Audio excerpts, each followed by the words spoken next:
Aí vamos combinar o seguinte, produção.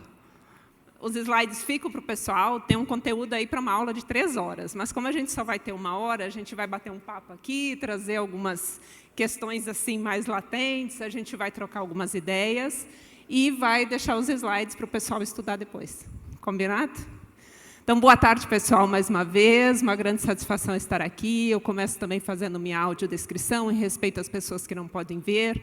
Eu sou uma mulher de pele clara, cabelos castanhos, no comprimento na altura dos ombros, tenho olhos verdes, uso óculos com um aro azulado e hoje visto uma blusa verde, colar verde, já entrando no espírito do Abril Verde, mês da prevenção, da saúde e da segurança no trabalho, calça preta e também sapato verde.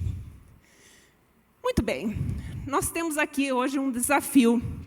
Esse evento é um desafio. Desde agosto, nós estamos com esse grande desafio de falar de saúde mental no trabalho. Como nós vamos conseguir efetivar a implementação da alteração da NR1, que, em apenas 3 pontos, trouxe essas palavrinhas: riscos psicossociais no trabalho. Pronto. Tá bom. Riscos psicossociais relacionados ao trabalho. Precisamos falar disso. Mas eu quero dar um passo atrás e lembrar um pouquinho do que foi esse debate ocorrido na CTPP, no âmbito da Comissão Tripartite Paritária Permanente, quanto à necessidade de se incluir os fatores de riscos psicossociais relacionados ao trabalho na NR ou não. E uma das coisas que eu sempre me lembro, e eu gosto muito de compartilhar, não como uma crítica, mas como uma reflexão necessária sobre o que se tinha, o que se tem e o que se quer ter. Durante as discussões na CTPP, a bancada patronal foi contra a inclusão dos fatores de riscos psicossociais na NR1. E o principal motivo de ser contra, e isso eu posso, evidentemente, expor aqui, porque essas atas são públicas, o principal motivo de ser contra foi a seguinte frase, que eu compartilho aqui com vocês, e quero saber até um pouco do que vocês pensam sobre isso. Não há necessidade de incluir expressamente os fatores de riscos psicossociais, porque eles são fatores de riscos ergonômicos. Incluir os fatores de riscos psicossociais na NR1 é o mesmo que se fazer uma alteração para incluir a seguinte frase: é preciso gerenciar os fatores de riscos físicos, vírgula, incluído o ruído. Com certeza, vocês acham que é a mesma coisa, né? E aí, na sequência, se dizia ainda, isso é tão natural, porque a NR diz que tem que ser todos os riscos, que isso já é feito pelas empresas.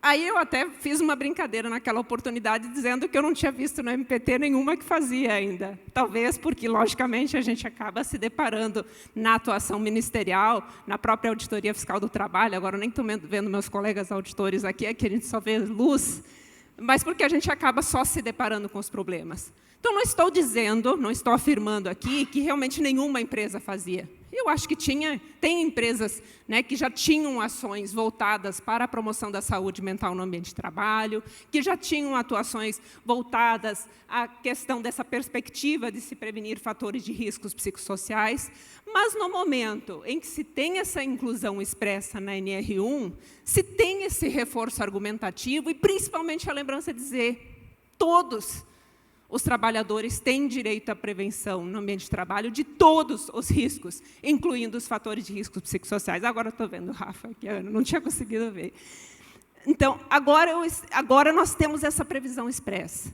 Então, há essa necessidade de se ter esse olhar atento, essa necessidade de se atentar para essa questão, mesmo que eu tenha na Constituição essa previsão expressa de que os riscos têm que ser prevenidos, e são todos os riscos. A nossa Constituição não trouxe nenhuma referência pontual dizendo esse risco, aquele risco. Isso me lembra até aquelas discussões que se fazia na época do PPRA, que nem os riscos ergonômicos se previa. Não, é só biológico, físico e químico. Então, quer dizer, agora está aqui, mas agora o desafio está posto.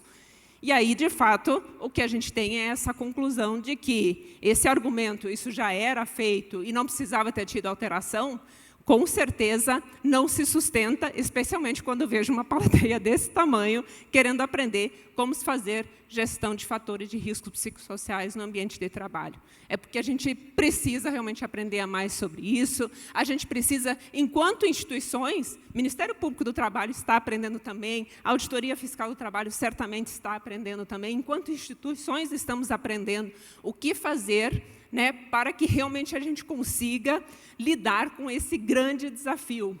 Quando a gente tem a notícia de que os adoecimentos mentais relacionados ao trabalho, os adoecimentos mentais em geral, eles tiveram o crescimento que tiveram nos últimos anos, evidenciando essa pandemia, né, ou epidemia de adoecimentos mentais, eu disse, poxa, não tinha como o trabalho ficar ileso, sair ileso disso. Era evidente que, dentre esses diversos determinantes e condicionantes da condição de saúde, o trabalho, que é um desses determinantes, ele, de alguma forma, afetaria a saúde das pessoas também, inclusive no que se refere aos transtornos mentais, aos adoecimentos mentais relacionados ao trabalho. E vejam a importância desse aspecto, porque, dentre esses diversos determinantes e condicionantes da saúde, que estão na lei do SUS, na lei 8080, tem um deles que só a empresa pode controlar, que é o trabalho. Se o trabalho é um determinante do processo saúde e doença, quem é que vai tratar o trabalho? A empresa. E não vai ser, esse tratamento não vai ser simplesmente implementar medidas de resiliência no ambiente de trabalho, implementar a roda de conversa no ambiente de trabalho, contratar psicólogo para ter psicólogo à disposição no ambiente da empresa. E aqui já vem um pouco esse aspecto de crítica, porque é o que a gente tem observado um pouco das manifestações das empresas no âmbito do MPT. Observar ou imaginar que fazer saúde mental no ambiente da empresa vai ser ter esses profissionais à disposição. Vai ser ter terapia, ter psicólogo à disposição, focando, basicamente, em assistência. Promover saúde mental no ambiente da empresa, fazer prevenção de fatores de riscos psicossociais, certamente não tem como principal foco assistência. A gente precisa realmente lidar com esse desafio, que é identificar os fatores de risco da organização do trabalho, do contexto do trabalho, do conteúdo do trabalho, da interação pessoa-tarefa, das jornadas de trabalho, das condições ambientais de trabalho, do risco de trauma e morte no trabalho. São esses aspectos que vão precisar ser avaliados, não no âmbito da subjetividade, mas no âmbito da objetividade, para que eles tenham alguma alteração substancial naquele ambiente, cuja alteração, que essa alteração ela não vai ser liderada nem pelos profissionais de SST e nem pelos profissionais de RH. Elas vão precisar ser lideradas pela administração da empresa, pelas lideranças dentro da empresa. Esse vai ser um trabalho que vai precisar ser feito de forma muito articulada. Porque, do contrário, por melhor que seja o trabalho no âmbito do setor saúde, desenvolvendo pesquisa de qualidade, levantamentos de qualidade, na hora de implementar as mudanças que vão ser identificadas e que são necessárias, se não tiver essa alta liderança, essas chefias comprometidas com essas mudanças, vocês não vão ver resultados. Tatiana, como é que é o nosso público aqui? A grande maioria é profissional de RH, SST.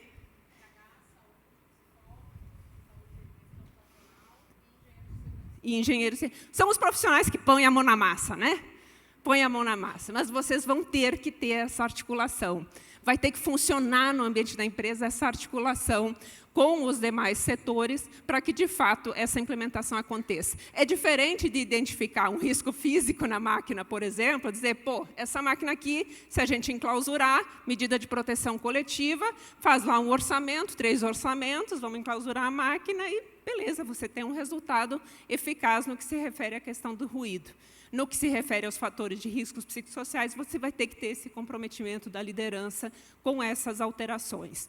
Muito bem, aí você tem esse cenário já muito bem posto de que o que a gente precisa olhar é essa organização do trabalho. São esses contextos, esse conteúdo do trabalho, o que afeta o dia a dia do trabalho.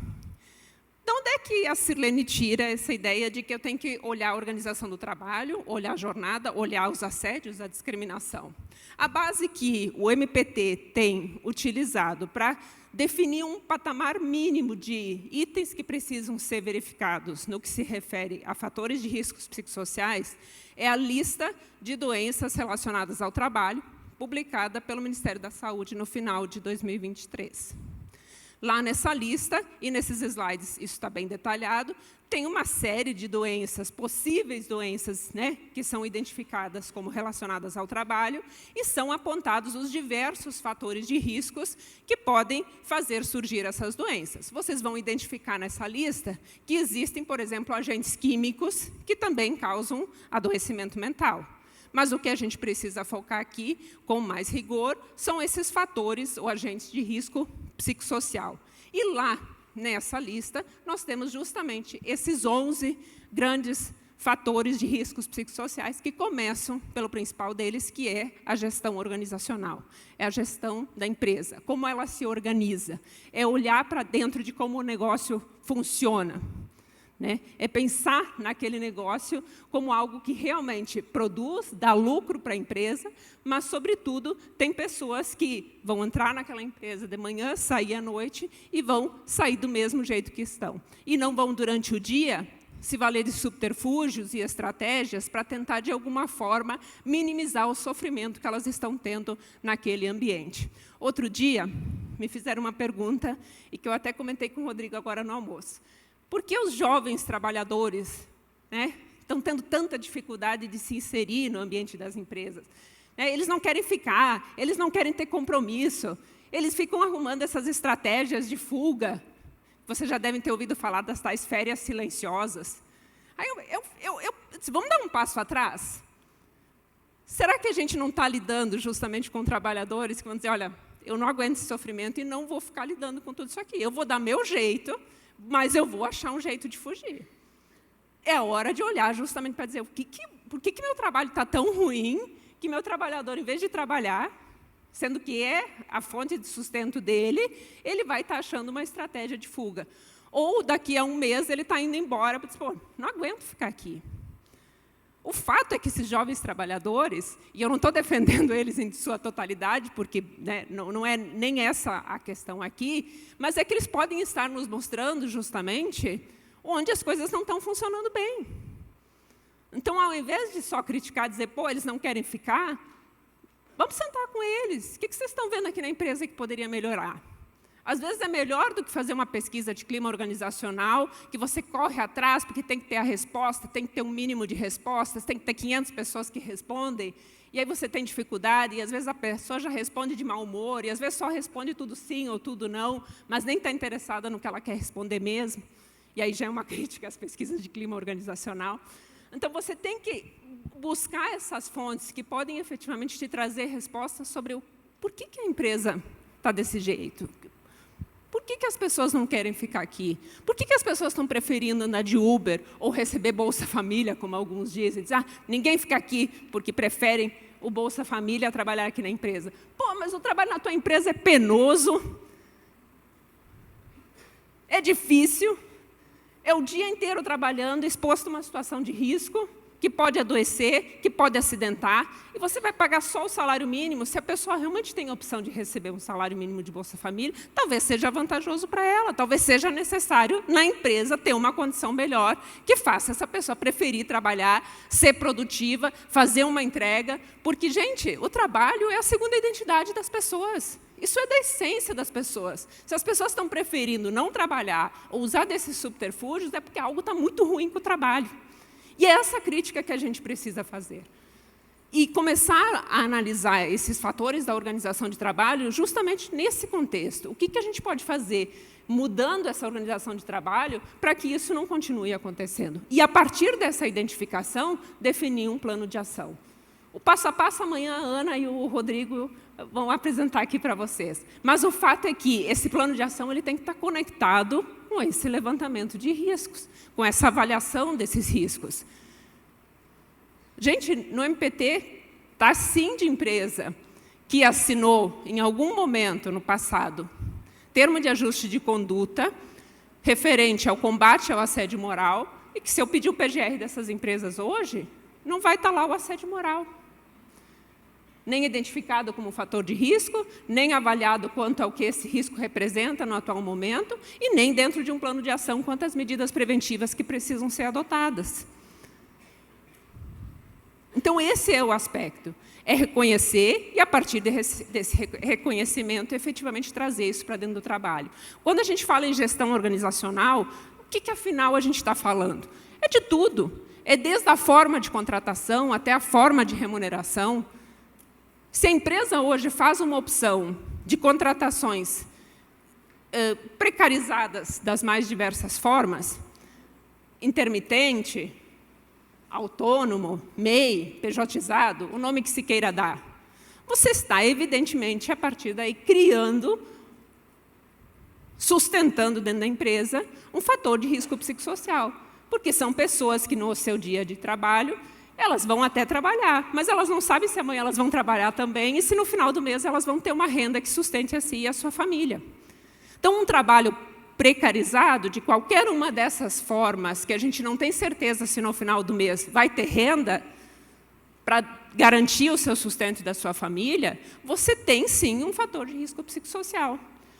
O que ele vai representar em termos de risco? Essa avaliação vai ter que ser feita no âmbito ali desse processo de avaliação e de definição de medidas de prevenção. Mas, às vezes, ao final, a solução seja dizer, bom, aqui na empresa pode até ter parecido que é mais econômico fazer a contratação dessa forma, autônomo, MEI, mas aí é a hora também de articular com os outros setores, mas estão começando a acontecer afastamentos, as pessoas não estão produzindo da mesma forma, às vezes a gente chama, naquele dia ele não vem, porque ele acabou indo para outro trabalho que acabou chamando, porque ele está vinculado a várias empresas. Então, você tem um cenário que, às vezes, nem mesmo para a empresa é produtivo continuar tendo essas contratações precárias. Seria muito mais conveniente, mais lucrativo para a empresa ter uma contratação duradoura com benefícios, remunerações, benefícios trabalhistas mínimos garantidos. Então, esse é um cenário que a gente precisa olhar quando a gente fala em organização do trabalho e nessa gestão do trabalho. Quanto ao conteúdo da tarefa, e quanto a essa questão do contexto em que o trabalho se realiza, uma das grandes queixas que se tem, principalmente quando a gente ouve os trabalhadores, é dizer, bom, o meu chefe não sabe como eu executo o meu trabalho. Ou seja, é uma chefia que demanda, e aí chefia em qualquer grau, e que não sabe como executar o trabalho. Ele diz, olha, me entrega X relatório daqui a 30 minutos, ou daqui a 1 hora, ou amanhã eu quero esse produto desse trabalho. Pô, a chefia não sabe que o sistema não funciona, que não tem como tirar as informações desse tempo, que eu preciso demandar um outro setor que demora 72 horas para entregar a informação. Então, quer dizer, um fluxo que existe dentro da empresa, um fluxo de informações para a entrega daquele resultado que não condiz com a forma como ele é exigido por parte da chefia. Veja, isso é o contexto e o conteúdo do trabalho. E isso precisa ser avaliado. E isso pode variar em pessoas que, teoricamente, pertencem ao mesmo setor. Por isso, quando a gente fala em fatores de riscos psicossociais, a gente tem que ter uma atenção ainda maior nessa definição de grupos homogêneos de exposição, que a gente usa muito em riscos químicos, físicos, biológicos. Você vai ter grupos homogêneos de exposição dentro dessa seara dos fatores de riscos psicossociais. Mas, às vezes, as pessoas podem ser do administrativo, mas ter demandas no dia a dia que não se assemelhem a absolutamente nada. E se essas demandas elas são tão distintas e o conteúdo do trabalho é tão distinto, isso vai ter que ser considerado como um grupo de homogêneo de exposição distinto também, porque a forma de tratamento não vai ser o mesmo, porque o dia a dia de entrega de demandas de tarefa é diferente. Você pode ter pessoas sentadas na mesma ilha, mas com entregas diferentes. Uma tem tempo para ir ao banheiro a hora que ela quiser, tem tempo para tomar um cafezinho, tem até tempo para conversar com o colega. Enquanto o outro mal e mal levanta, no fim do dia está com a bexiga estourando porque não levantou uma tarde inteira. Ou então, porque tem proibição mesmo ou controle quanto à quantidade de vezes que pode ir ao banheiro, que infelizmente em muitas atividades a gente ainda se depara com esse tipo de situação. Então, essas denúncias que parecem, poxa, ainda tem? Tem. Com denúncias do tipo, meu colega não pôde ir e fez suas necessidades fisiológicas no ambiente de trabalho. Tem. Hoje em dia, ainda tem. Isso envolve o quê? A questão da autonomia no ambiente de trabalho.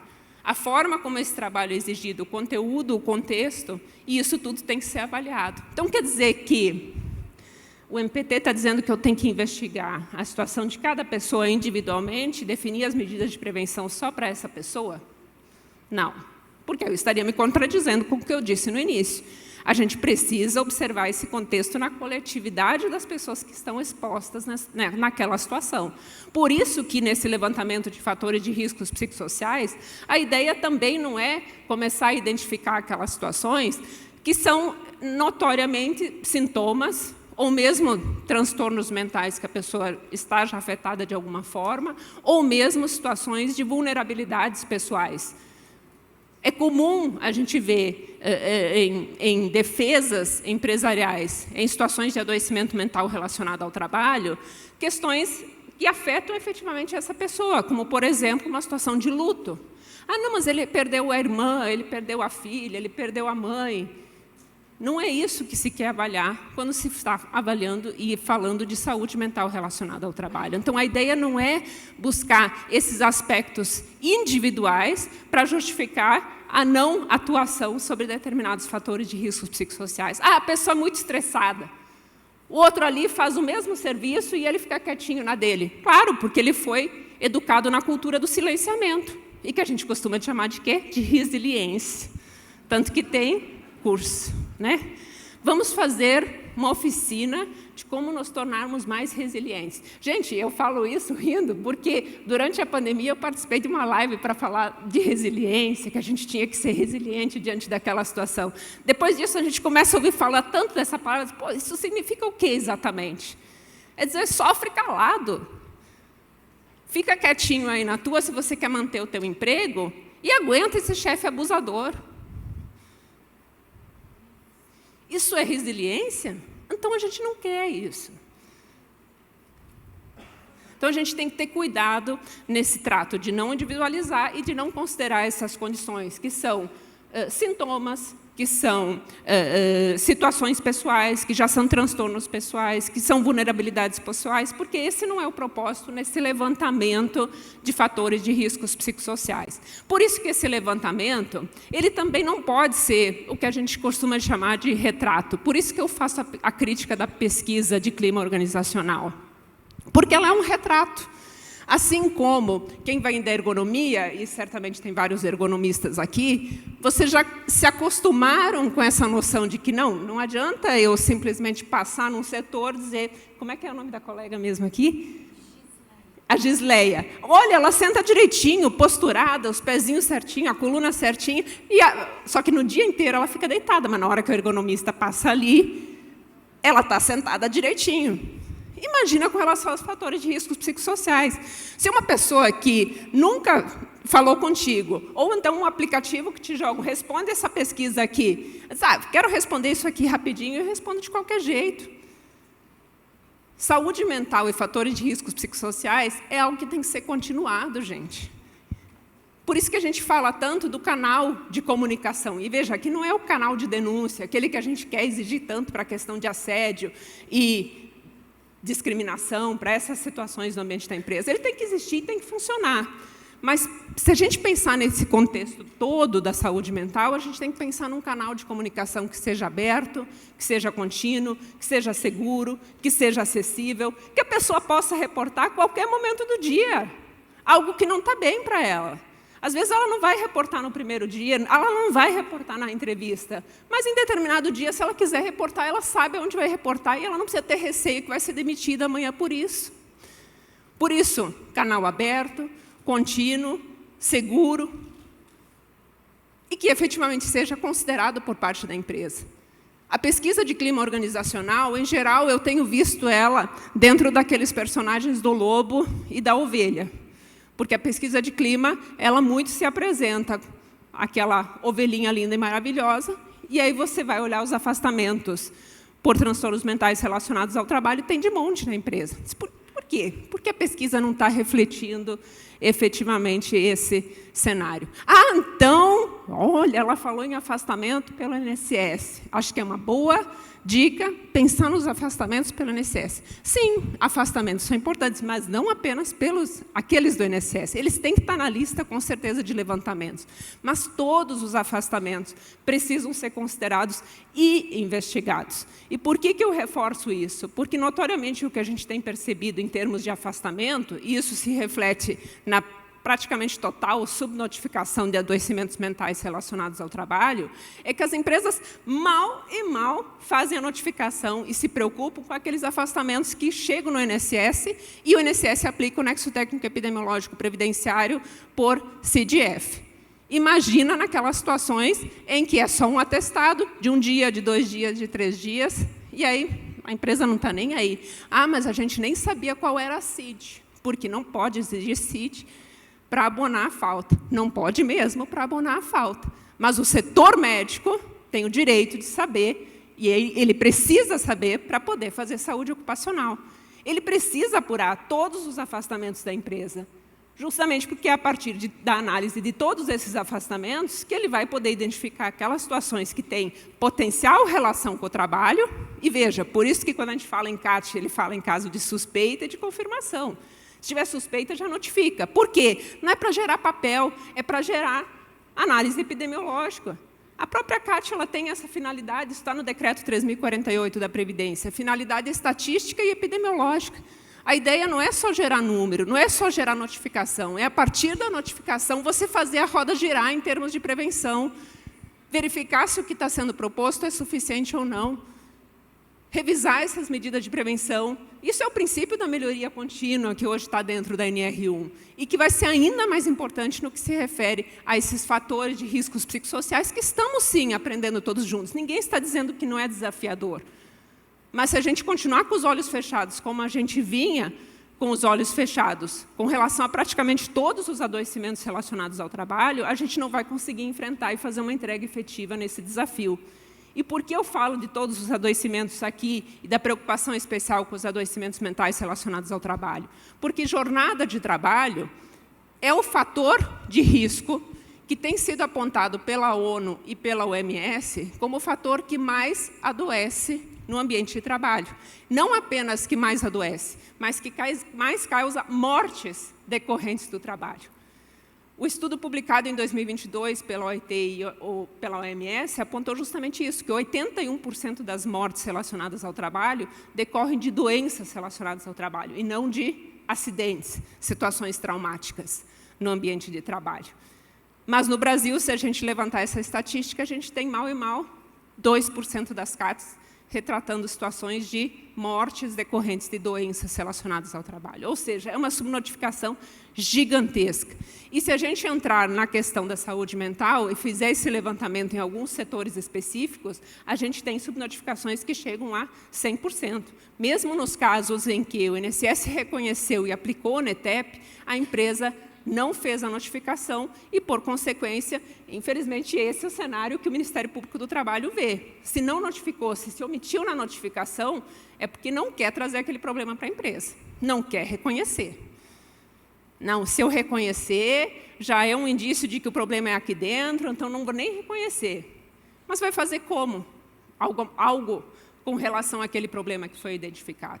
E com relação à jornada de trabalho, a gente tem diversas questões que impactam aqui. Porque a jornada de trabalho, em questões de excesso de jornada, em turnos de trabalho, a questão de ausência de pausas nessa jornada de trabalho, são aspectos que são fatores de riscos psicossociais. Não a jornada de trabalho normal, cotidiana de todos os dias, mas se todos os dias a pessoa está fazendo hora extra para cumprir e fazer a entrega dela, algo não está indo bem. Se todos os dias ela está deixando de almoçar para conseguir fazer a entrega dela, algo não está indo bem. Quer dizer, essa força de trabalho, essa entrega, essa carga de trabalho que está sendo posta ali, ela, às vezes se sustenta. 1 mês, 2 meses, 1 ano, 2 anos, mas tem uma hora que não vai se sustentar mais. E aí a gente chega no cenário do burnout, que tem se falado tanto. E aí eu trago mais uma outra crítica aqui, quando a gente fala de burnout. Eu tenho visto discussões no âmbito da justiça do trabalho, com laudos detalhadíssimos para querer demonstrar que burnout não é doença relacionada ao trabalho.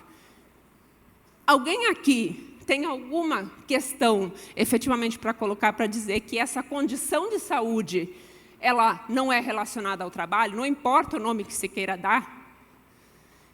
Essa é a crítica que a gente tem que fazer. Para que eu vou ficar gastando horas de discussão, laudas e laudas para discutir se é doença relacionada ao trabalho ou não? Porque a OMS disse que não é e na nossa lista constou como que é. Mas é uma condição de saúde, é uma situação de exaustão, de esgotamento. Está na lista de doenças relacionadas ao trabalho desde 1999 no Brasil, com o nome de esgotamento. Se a pessoa se esgotou em razão do trabalho, dê o nome que queira dar. A questão é reconhecer, decorreu das condições de trabalho, e, a partir daí, passa o seguinte: atuar sobre essas condições de trabalho que adoeceram. Aspecto importantíssimo aqui também. Como tudo isso que a gente faz em termos de prevenção de riscos físicos, químicos, biológicos e de acidentes, também tem a ver com saúde mental. Por quê? Porque as condições do ambiente de trabalho e os riscos de trauma e morte no trabalho também são fatores de riscos psicossociais relacionados ao trabalho. E aí eu trago um exemplo de uma atuação recente do MPT, que conseguiu, por meio de uma liminar, a retirada de cerca de 1.800 trabalhadores de uma zona de autossalvamento de barragem que estava numa situação de risco similar à que estava a barragem da Vale em Brumadinho, quando ela rompeu em 2019. E, numa palestra que eu fiz há pouco tempo, uma profissional veio falar comigo depois dizendo: doutora, eu era uma das 1.800. E vocês não sabem a alegria que foi entre os trabalhadores, porque todos os dias a gente estava na empresa com aquela tensão: pode romper a qualquer momento. Pode romper a qualquer momento. Ah, mas tem alguns que são mais resilientes. Eles sim trabalham, se jogam no trabalho e nem pensam nisso. A jornada começa e termina e ele faz as entregas e é produtivo. Não importa se a pessoa é mais resiliente ou não. O fato é que o risco está ali. E se o risco está ali, ou seja, uma condição ambiental do trabalho, um risco de trauma e morte a qualquer momento, isso precisa ser considerado. Nós tivemos uma situação há um tempo atrás, em torno de uns 3 anos, em que um trabalhador morreu num acidente no trabalho. Isso aconteceu no Paraná. Esse caso é muito emblemático para mim, porque ele reflete um pouco o que eu tenho chamado de desumanização do trabalho. E isso nos preocupa muito num cenário em que a gente está falando de saúde mental. Ele morreu num acidente de trabalho, numa máquina, e os colegas dele que presenciaram a situação tentaram, no dia seguinte, ir ao velório do trabalhador. E a empresa disse não. A produção não pode parar. O MPT ajuizou uma ação com um pedido de antecipação de tutela, de liminar, para conseguir a liberação dos colegas de trabalho que presenciaram o acidente com o óbito do colega de trabalho, para ele poder ir no velório e se despedir daquele colega. Esse caso é muito emblemático para mim. E eu ouvi vários de vocês fazerem: poxa, isso aconteceu mesmo, isso acontece mesmo. É notícia pública, está no site do MPT. Mas isso reflete desumanização do trabalho, a falta de cuidado com as pessoas, a falta desse olhar, né? Quando, na realidade, esses trabalhadores estão ali naquela situação, sim, para se despedir do colega, mas quantos deles, que de repente trabalhavam na mesma máquina, não estão ali pensando: poxa, podia ter sido eu, poxa, de manhã eu trabalhei naquela máquina, poxa, ontem eu trabalhei na máquina, podia ter sido eu. E aí a gente entra na discussão desse risco de trauma e morte no trabalho, nessa perspectiva justamente de que, quando acontece um acidente traumático, normalmente a gente emite a CAT para aquele trabalhador, porque quando é trauma, aconteceu, poxa, vamos emitir a CAT, com urgência. Mas é só para aquele trabalhador vítima. E quando a gente está falando de fatores de riscos psicossociais e essa possibilidade de adoecimento por uma situação de transtorno de estresse pós-traumático, de manhã a gente falou, vocês falaram sobre isso aqui, eu peguei um pouco da fala de vocês, a gente está nesse cenário de: poxa, isso também precisa ser considerado, porque isso pode afetar a saúde mental desses trabalhadores. Então, quando acontece um acidente na empresa, e a empresa não emite a CAT, por exemplo, ou quando adoece um trabalhador, notoriamente ele adoeceu em função das condições de trabalho, porque os colegas viviam no dia a dia ali, conviviam com o sofrimento que ele tinha, e a empresa não reconhece e diz, busca na justiça os teus direitos, se você acha que tem algum direito. Imagina o sofrimento que é para aqueles trabalhadores que continuam naquele trabalho todos os dias. Então, se essa é a realidade que se tem na empresa, não vai ser uma pesquisa de clima organizacional, muitas vezes, que vai conseguir refletir. Ainda mais se ela for uma pesquisa identificada, porque esse é um aspecto importantíssimo também. Se for possível a empresa saber quem que respondeu, a tendência é a gente não ter respostas confiáveis, que realmente possam impactar e mudar aquele cenário no ambiente da empresa. Então, essas pesquisas de clima, a crítica ela vem nesse sentido, quando ela é só um retrato, uma situação muito pontual, quando ela é identificada e, a partir daí, você não tem realmente respostas confiáveis, mas, ao mesmo tempo, você tem que ter, a partir das informações que você coleta, a oportunidade de fazer um acolhimento quando ele é necessário. E isso é promover saúde mental. Então, não há uma crítica contundente em dizer, não tenha psicólogo de forma alguma na empresa, não tenha de forma alguma nenhum profissional que possa prestar esse acolhimento. Acho muito legal as iniciativas de brigada emocional, né? Primeiros socorros emocionais, é muito legal, é muito bacana, mas não pode parar nisso. Acolhi, tratei, mas não fiz nada no ambiente, ou seja, só tratei o trabalhador, não tratei o trabalho. E a ideia que eu preciso que vocês saiam daqui é essa, eu preciso tratar o trabalho. O que o trabalho representa em termos de fatores de riscos psicossociais. É ali que eu preciso atuar, é ali que eu preciso realmente agir. Nas situações de assédio, de discriminação, poxa, quando a gente lê uma notícia ou recebe uma notícia, uma denúncia no MPT, voltei ao trabalho depois da licença maternidade e no dia seguinte fui demitida. Ou terminou aquele 1 mês do pós-retorno, primeiro dia que não estava mais em estabilidade, fui demitida. E aí você olha o programa de gerenciamento de riscos da empresa, o levantamento de fatores de riscos psicossociais e nada se fala em termos de discriminação. Aí você recebe denúncia dizendo, não, nessa empresa não contrato ninguém com mais de 50 anos. A empresa, não, aqui não temos essa política. Aí você puxa lá a raiz da empresa e você não acha ninguém com mais de 50 anos.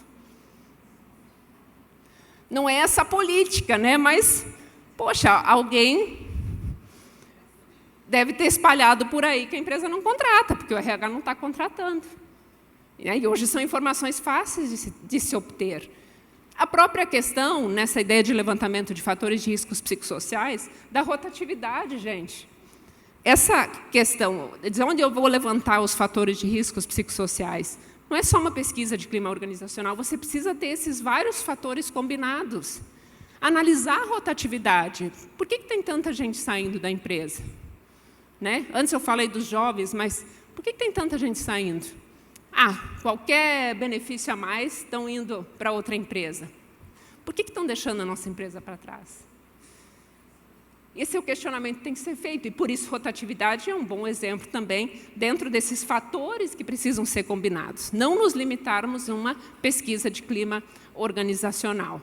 Né? Termos esses vários elementos, absenteísmo, rotatividade, os afastamentos, todos, desde o primeiro dia, os afastamentos pelo INSS, as queixas dos trabalhadores dentro desses canais de comunicação contínuos, seguros, abertos. Então, esse é o propósito, de falar aqui dessa necessidade de articulação de diversas fontes de levantamento. E, quando da definição das medidas de prevenção, lembrar que prevenção é diferente de assistência.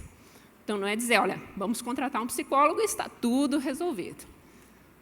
É mudar essa organização do trabalho, mudar essas jornadas que estão impossíveis de serem cumpridas, mudar essa questão da comunicação, que às vezes não está funcionando, porque quem está recebendo a demanda recebe um tipo de informação que não condiz com o que a chefia está demandando, porque ela não conhece o serviço que está sendo repassado.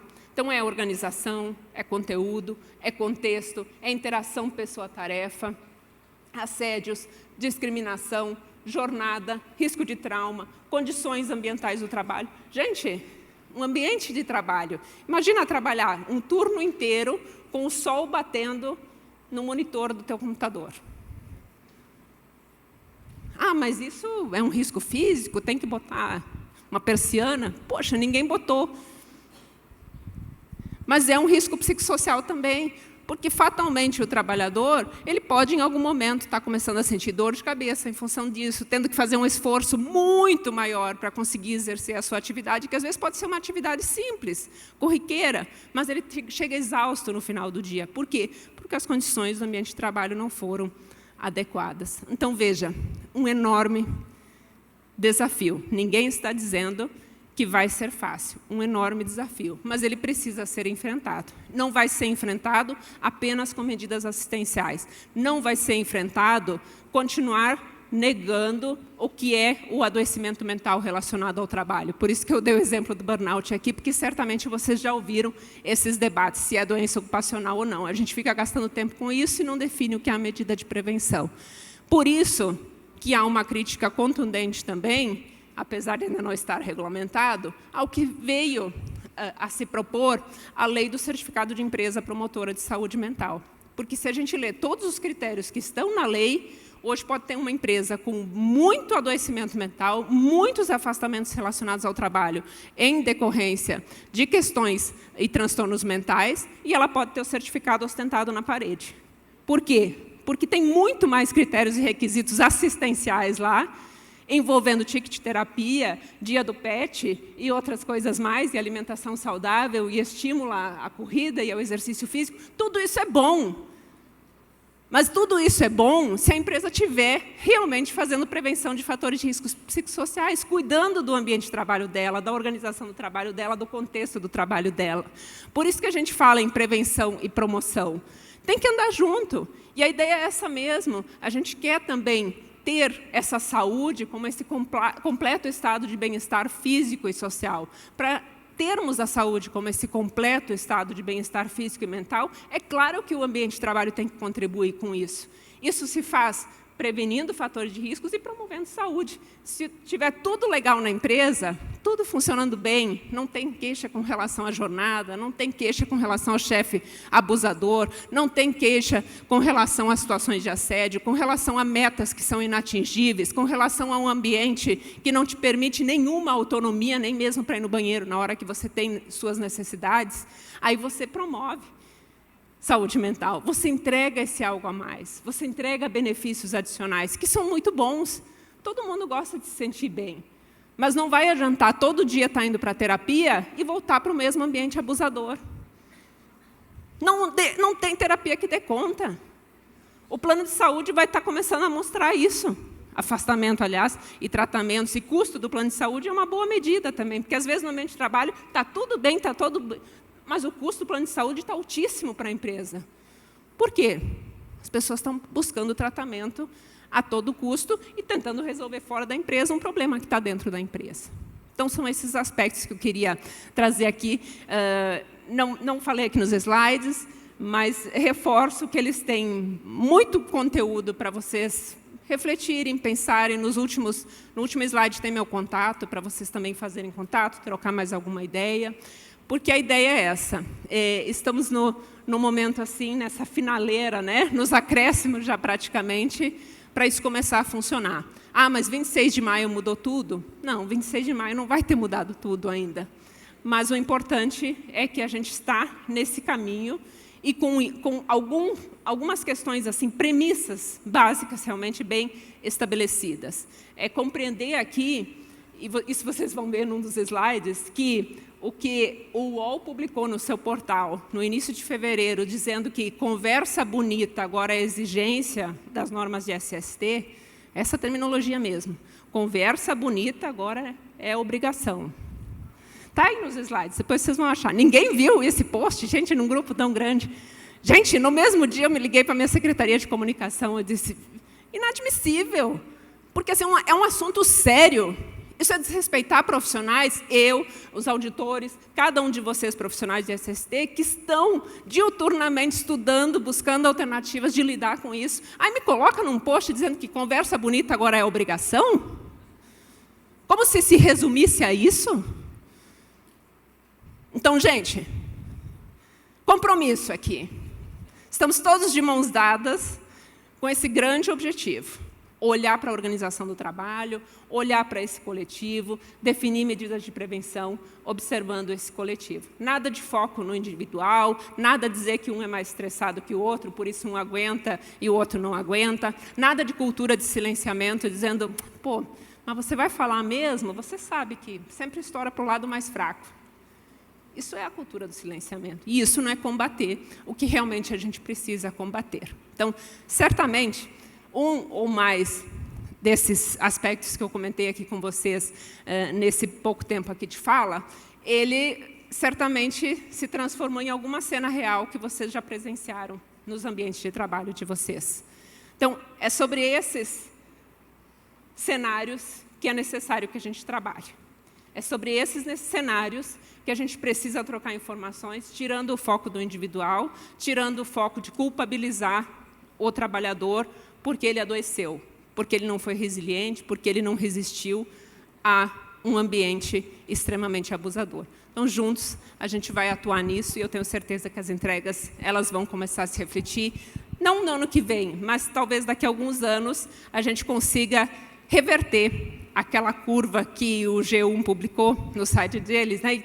Foi tão comentada, poxa, está numa crescente, quase 500 mil de afastamentos. Daqui a alguns anos, a ideia é começar a ver aquela curva crescer e tenho certeza que cada um de vocês que tem realmente se dedicado a esse tema, que tem estudado a respeito, vai ter seu dedinho ali de responsabilidade pela reversão desse triste cenário. Muito obrigada. Espetacular! Levanta, né, gente? Vale levantar, que coisa maravilhosa. Doutora, muito obrigada, muito prazer. Babando aqui, lembrando aqui as redes da doutora Silene Luiza Zimmermann, convidada já para o ano que vem, né, Tati? Já vamos entrar na agenda. Agora, eu fico imaginando se ela resolvesse lançar Memórias de uma Procuradora, ia ser filme de terror, né? Porque o que tem de história que assustou, se você olhar física para as pessoas, elas estão nocauteadas, doutora Silene. Porque cada porrada, obrigada. Não, eu tenho que contar mais um negócio, que eu contei no almoço, mas é para impactar? Tá. Então, outro dia, a profissional de SST me dizia, doutora, eu apresentei o relatório de fatores de riscos psicossociais e a empresa me disse que o meu relatório era muito hemorrágico. Porque era tudo laranja e vermelho, laranja e vermelho, laranja e vermelho. Quer dizer, risco alto. Não sei se ela conseguiu o trabalho, tá, né? Mas o fato é que identificou, e talvez em muitas das empresas nas quais vocês trabalham, nas quais a gente atua no dia a dia, o cenário seja esse mesmo, de um relatório hemorrágico, mas potencial também para grandes mudanças acontecerem.